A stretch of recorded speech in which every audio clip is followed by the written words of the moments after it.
If Kirby Dach is not ready by October, what is the Canadiens' plan down the middle? We'll talk about that today and much more on Locked On Canadiens.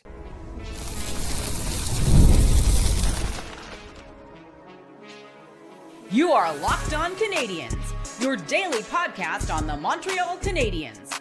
Part of the Locked On Podcast Network, your team every day.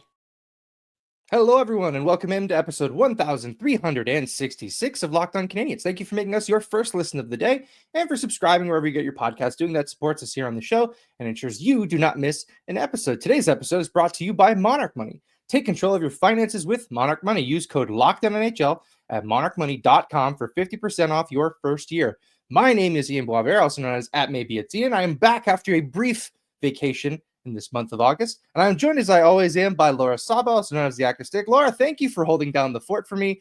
It's very nice to be talking to you again. How have things been? Are all things in order? Were people nice?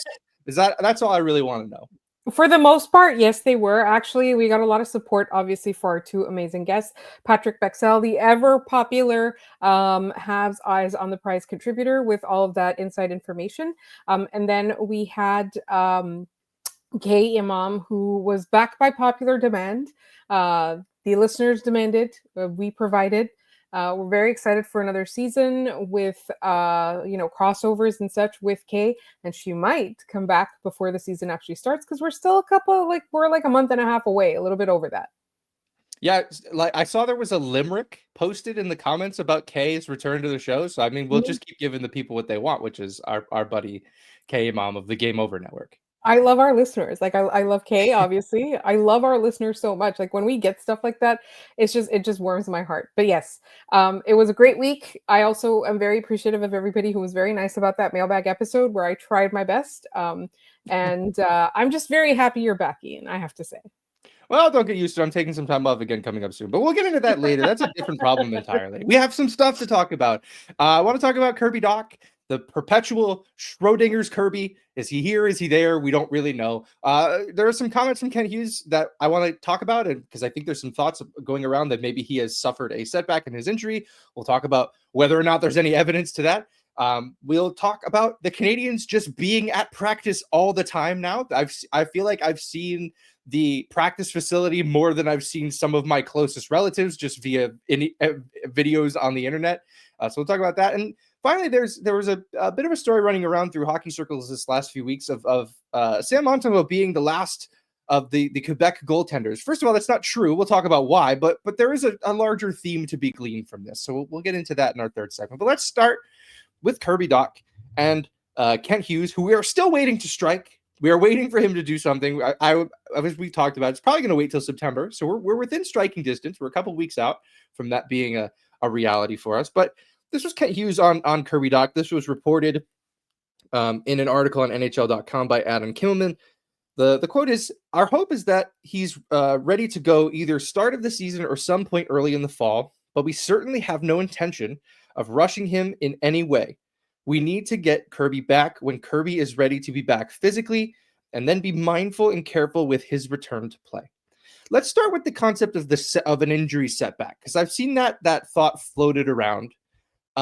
We have really no reason to believe that's the case. I think Eric Engels came out immediately and was like, "There's been no setback. Everyone stop doing this."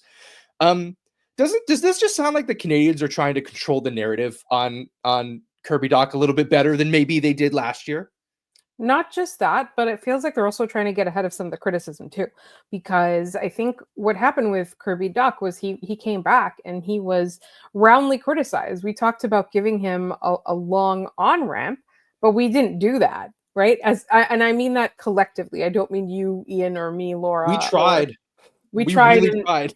But we also lost our patience, as a lot of our listeners point out, right? So I think like it's trying to get ahead of that too, is that we're not going to rush him this time. Like all of that criticism that you leveled at him last year was maybe because we put him in that position too quickly. I think that was what I read between the lines, was just kind of leave this guy alone a little bit. And I'm taking on that heat, which I appreciate from Kent Hughes a lot.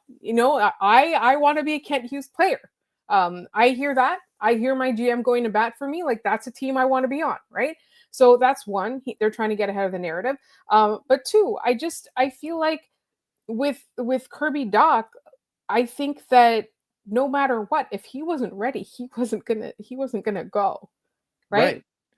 And that might not have been the same mentality that the Canadiens took last year in 24-25.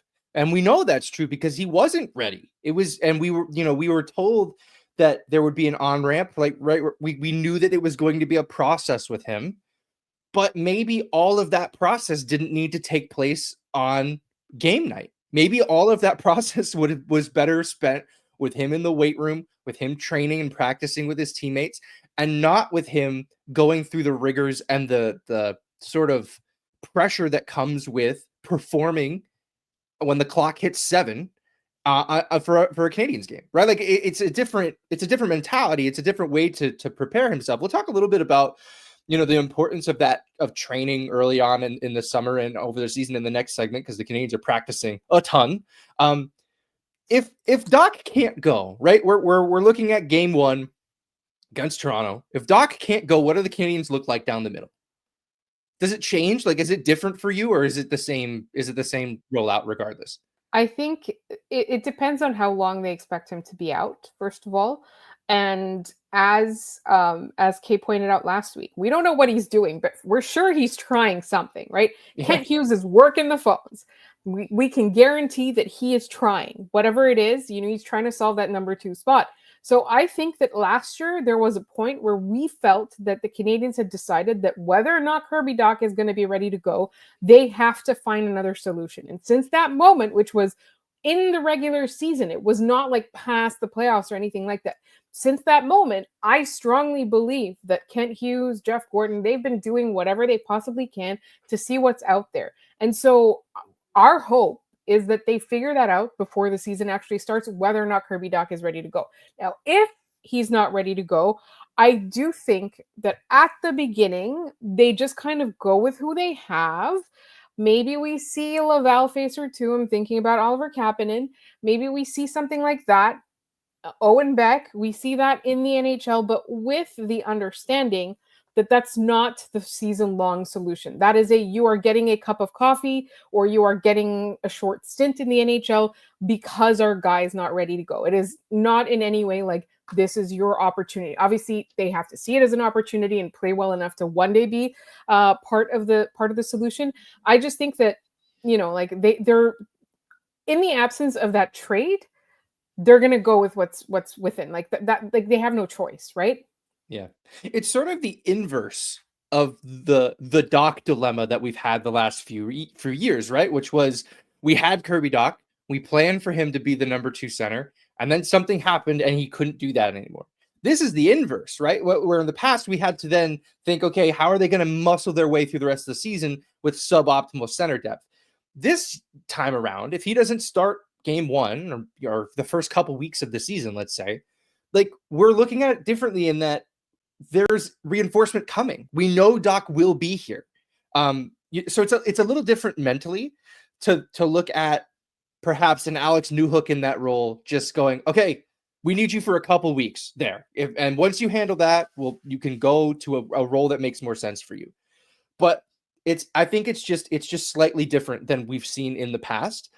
I think it ultimately will roll out with Suzuki obviously on the first line. I think they'll just put Newhook right next to Demidov again, like they had in the playoffs. There's some familiarity there. I think you have Jake Evans in the 3rd line center, and you have Joe Veleno as the 4th line center. And I think that's just how you roll out for now. I've seen people look at clips from those 3-on-3 games that are being played right now and say, well, Demidov and Evans, they look like they have great chemistry. They should stop what you're doing. Stop that right now. That is 3-on-3 summer hockey. Enough. I understand I want to talk about this later in depth this week, of things that we talk about in August that drive me absolutely insane, because this is kind of one of those things where we're looking at clips from 3-on-3 where guys are in practice uniforms. It's like, oh, look at that cool thing he did. It's like, well, none of this is hardly hockey. It's fine. Which is, I'm 3-on-3 hater. Everybody knows that already, so that's going to be amplified to 11. But I just think that the easiest solution here is the one that's most obvious to us, which is they'll just move Newhook back to that spot. They won't disturb too much further down the lineup, and they'll see how far they can get without Kirby Dach, and hope that when he comes back, he's a version of Kirby Dach that we kind of hope to see. All right, we will leave Kirby Dach there then. When we come back, we're going to talk about practice. The Canadiens are at practice a lot. They're all really trying really hard to not stay off the ice at this point in the summer. And we'll get into all that in just a moment here on Locked On Canadiens.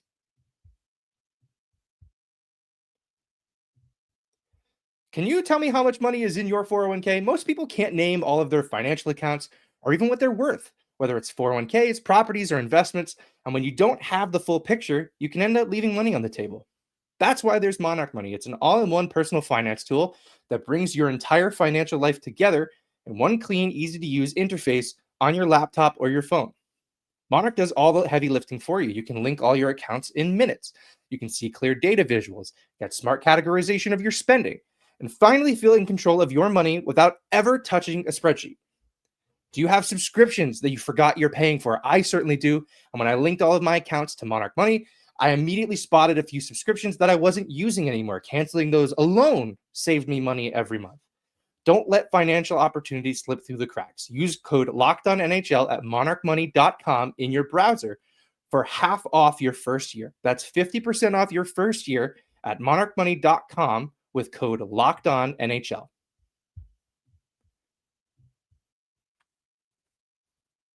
All right, we are back, and we're talking about practice. To steal from the NBA on that one, we're talking about practice here, Laura, and we're talking about the fact that the Montreal Canadiens cannot seem to stay off of the ice. I feel like the only Canadian from last year we haven't seen on the ice is David Savard, and that's for obvious reasons because he's done. He's not playing anymore. That's the only thing He's that could have eating kept that sushi. man. He's eating sushi. He's partying at all these guys' weddings. I find that his presence at these weddings to be super fun because you can I can only imagine everyone else is very we have to be worried about, we have to think about what we're eating for the season to start. And David Savard doesn't have to do that anymore. And I would imagine he's having the best time of his life right now. Just absolutely enjoying a well-deserved retirement. And all the dudes seem to really love being around him. So that's still pretty cool. The Canadiens are practicing a ton. I found this, there's really two lines here that I wanted to talk about. One was in an interview that Laine gave to a Finnish paper. He said, since the beginning of July, I've been on the ice almost every day, definitely more than usual. And then I think you talked about this last week. Hughes on Demidov. We've seen through the summer his work ethic is unparalleled. He's been in Montreal skating, working out, and skating again twice a day, 5 days a week. I'm trying to get him off the ice. What's going on? But this seems very new to me that these guys just don't want to get off the ice. Players are very protective of their off season, right? It's the only time of the year where they get to fully rest and recharge and get ready for a grueling season. And yet none of these young kids want to stay off the ice. And I mean, Laine is one of the elder statesmen in that room now. And he doesn't want to get off the ice. What's going on here? I feel like they were just so inspired by last season. They had such a good time playing together towards the end. Like they just really just love hockey, right? And I feel like you look at the players that they have, right? Brendan Gallagher, Lane Hudson, like these guys just love hockey. They Yeah, just enjoy hockey, right? And Emil Heinemann's doing the same thing over in Sweden. sure. We just had Patrick Bexell on. He talked to Emil Heinemann and got some inside scoop. But he's literally like putting in the work. Not Emil Heinemann. Why did I just say that? Who is I it? was talking about freaking. Oh my God! I I'm going to have start lost naming it. prospects. Oliver Kapanen. Our defenseman. He's a defenseman. Adam Adam Engstrom. Engstrom. There you Right. go. Yes. So like the entire time I was saying Emil Heinemann, this entire time, everybody, I meant Adam Engstrom. They don't Yeah. even play the same position.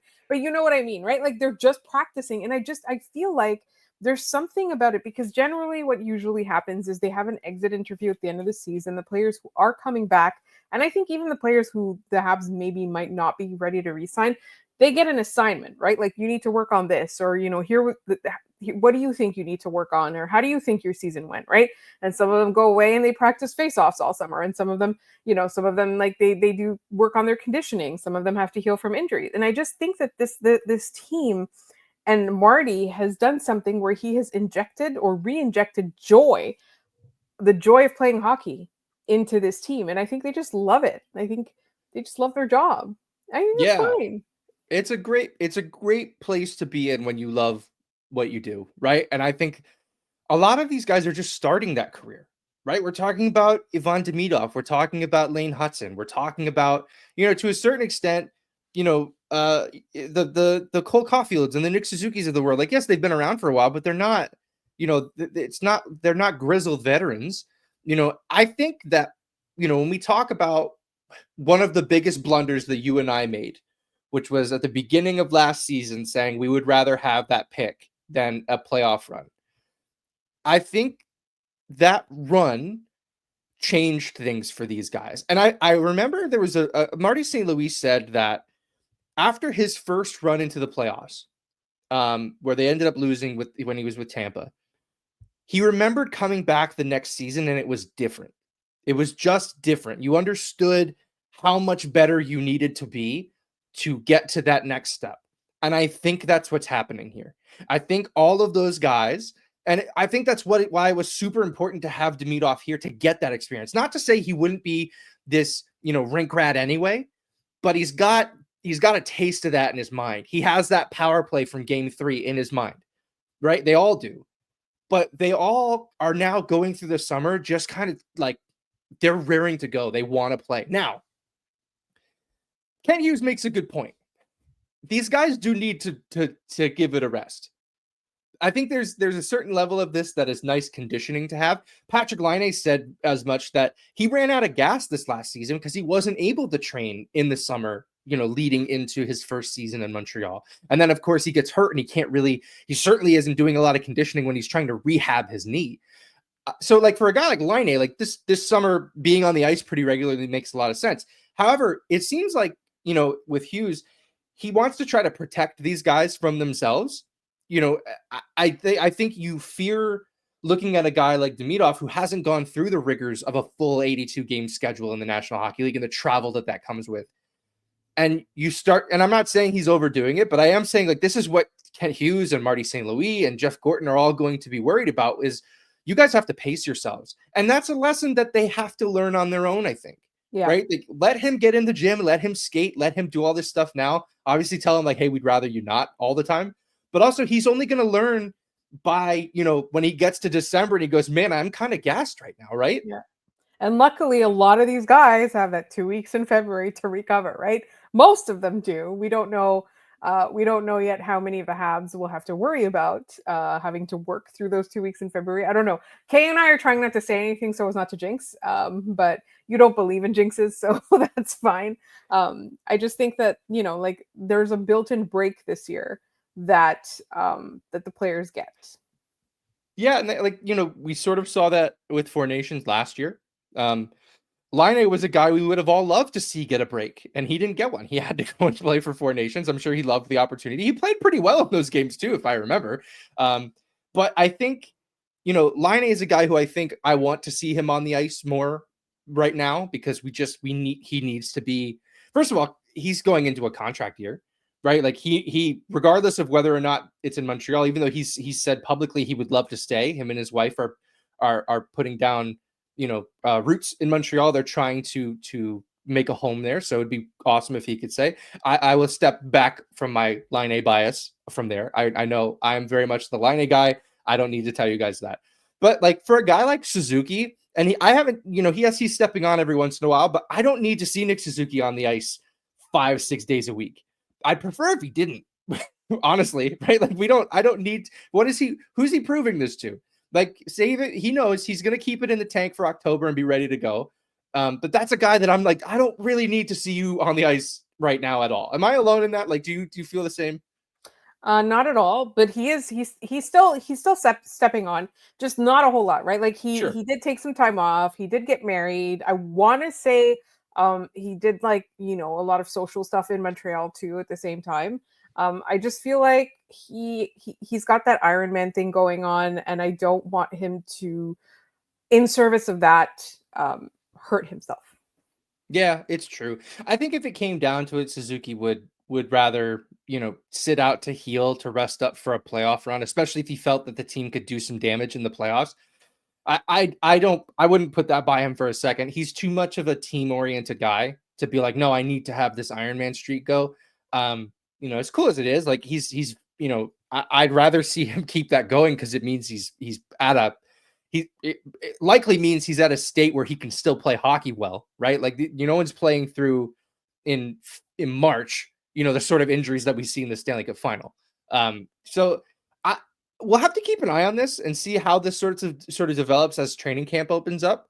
I'm expecting a very competitive camp from these guys, though. Like, it's impossible if we're gonna see you on the ice this much, like, you're gonna be in mid-season form by the time playoff or preseason game 1 starts. So I'm pretty excited to see how camp plays out, how well these guys are able to, continue the work that they've done over the summer. And it's nice to see these guys back on the ice because it means we're closer, right? I'm very much not a summer person. I'm not a big fan.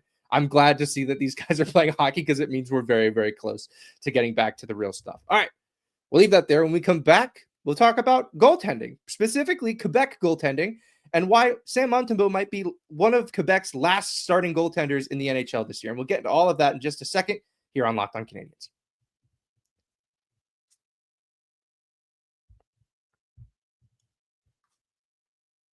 All right, we are back. Let's talk about goaltending. There was an article in Journal de Montréal about Sam Montembeault potentially being the last of the Quebec-born goaltenders in the National Hockey League this year. First of all, that's not a completely accurate representation because Devon Levi exists. Devon Levi is not the kind of name you would associate with Montreal, but he is. He was born in Montreal. He does speak some French. English is his first language. But with Louis Domingue leaving, there was a thought that Sam Montembeault was the last. He's one of the last. And certainly in my estimation, he's the last starting goaltender from Quebec in the National Hockey League. And I'm kind of curious how this happened. This is sort of a problem across Canada with goaltending. We saw it when we were trying to figure out who was going to play goal at Four Nations, and they went with Jordan Binnington, arguably the worst choice they could have made, and it really didn't even matter because he turned it on when the moment mattered the most, and the team in front of him was spectacular. How do you think this happened? Like, I'm curious. We're not goaltending experts by any stretch of the imagination, but it's watching this unfold. It's very peculiar that we went from, Marc-Andre Fleury being one of the best goalies in the league to just really being Montembeault and nobody else. Yeah. And then Roberto Luongo before him, like that that long line. Yeah. Marty Brodeur. Right. Patrick Roy. We can go all the way back. It's interesting. Like, and it's interesting also in that a couple years ago, it was brought up as a problem. Like, the lack of Quebecois goaltenders was brought up as a problem. And I think that it's Canada-wide. It's just it's expensive, first of all. And goalie equipment is also like as much, if not more expensive than you got to think about all the sacrifices parents have to make for their kids to be able to play pro hockey. And I think, it's just a losing proposition. Also, it's just it's a tough position. It was a tough position to get people to play anyways. People always say that goalies are crazy. You got to have a certain kind of makeup to be able to take that kind of pressure. Right. And I think that a lot of other countries have invested very much in their goaltending because it was something that they needed to do. And so you see all of these emerging markets, and I think Canada just hasn't had that reckoning yet, right? Like, they haven't had to. Yeah. They've been blessed up front. They've been blessed on the back end, but in net, they haven't really needed it. I look back, Kevin Woodley of In Goal Magazine was asked about this at some point. And he, paraphrasing here, but he essentially said, like, in the US, if you're a goalie and you're a promising goalie, you'll get special attention. They'll give you a goalie coach to work with. In Canada, if you're a goaltender who shows promise, you might get 15 minutes after practice with a guy who's going to shoot more pucks at you.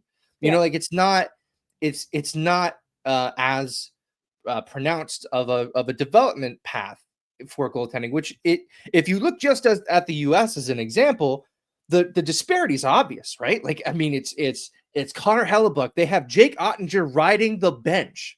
You know what I mean? Like, they have an embarrassment of riches in goal.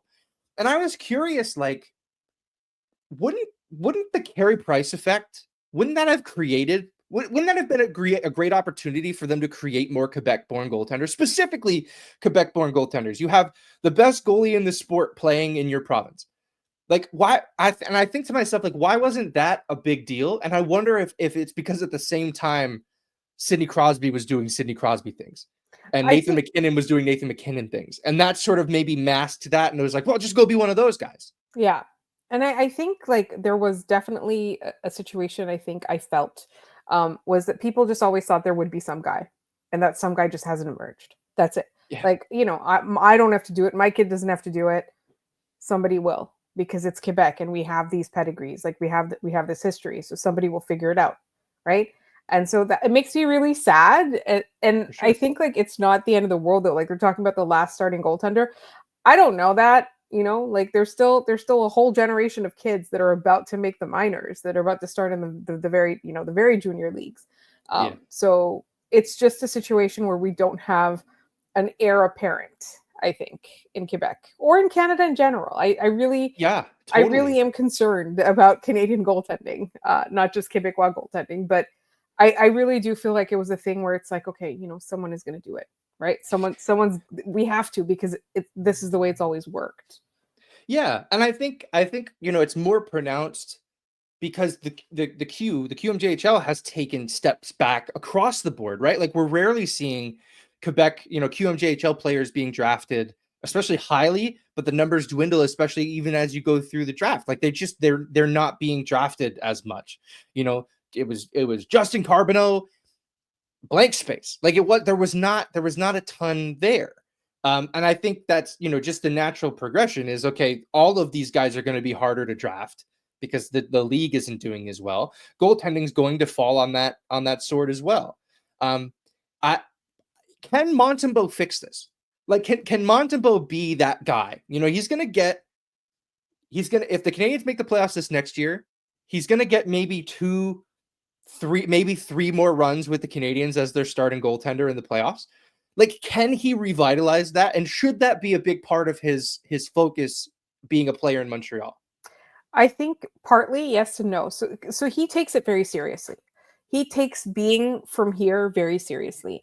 And he's one of those people that you will see he's always ready to talk to the media. He's always very thoughtful. Whenever there's some sort of charity event they put together, he's definitely there, right? Like he understands the assignment of being part of this community.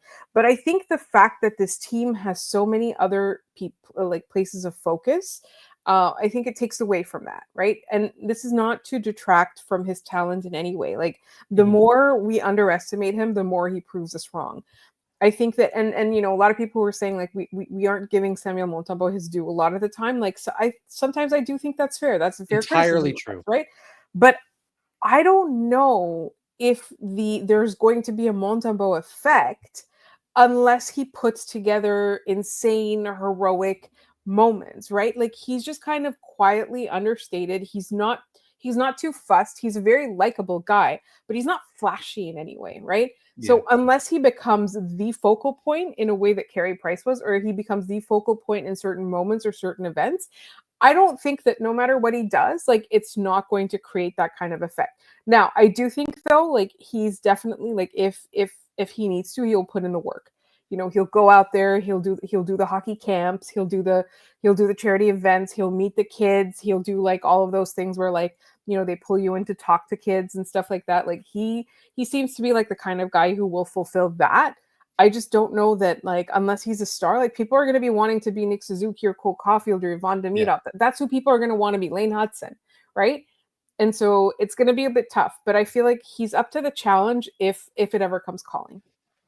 Yeah, I completely agree. And look, I know I'm glad I have you on the show to do the whole it's very important to be from here and understand that impact because as someone who's not from the area, I still believe that, but it certainly means less coming from me, right? Like I've always thought that if you think that the Canadiens are just one of 32 teams in the league and they're not some cultural touchstone, you're losing the plot. Like this is important to have people who are raised and molded in that environment be a big part of their success. I it's why I'm always rooting for Montembeault. It's why I was always rooting for David Desharnais. It's why I was always rooting for Phil Deneau, like always rooting for all of those guys to make something of their time here because for all of those guys, you get like, unfortunately, a Jonathan Drouin who comes through and has a terrible time. It wasn't, and the fit there was never his fault. It was never Jonathan Drouin's fault that he didn't fit in Montreal. It was the structure around him that put him in that position.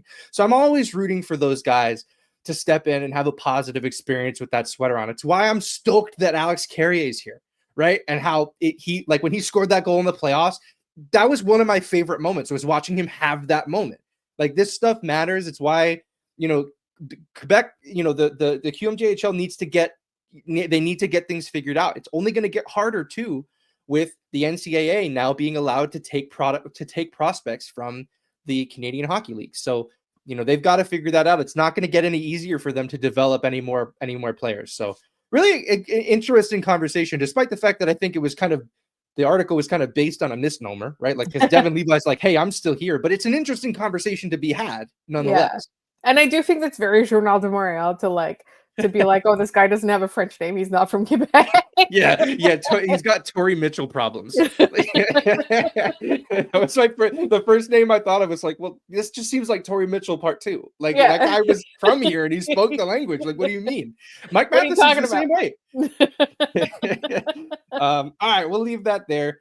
Really enjoyed that conversation. I'm hoping that our listeners enjoyed that as well. Let's hit our trivia, and then we'll head out of here for the day. The longest streak of consecutive games where the Canadiens were shut out is 4 games. That was set back in 1928. The most since then is 3 games, last done in 2011.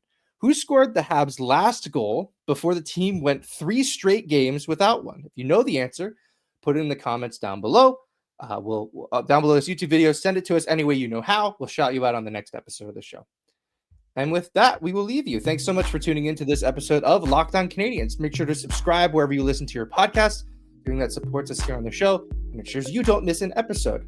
After this, go check out Locked On NHL. They're giving you the daily league-wide notes that matter from league-wide coverage that you love from Locked On. Subscribe to Locked On NHL wherever you get your podcasts. You can find us posting about things at Locked On Canadiens on Blue Sky, Instagram, and TikTok. Come check us out on those platforms. We'll be sharing things throughout the summer. You can find me at Maybe It's Ian. You can find Laura at The Active Stick. Thanks so much for tuning in, and we will see you guys later this week.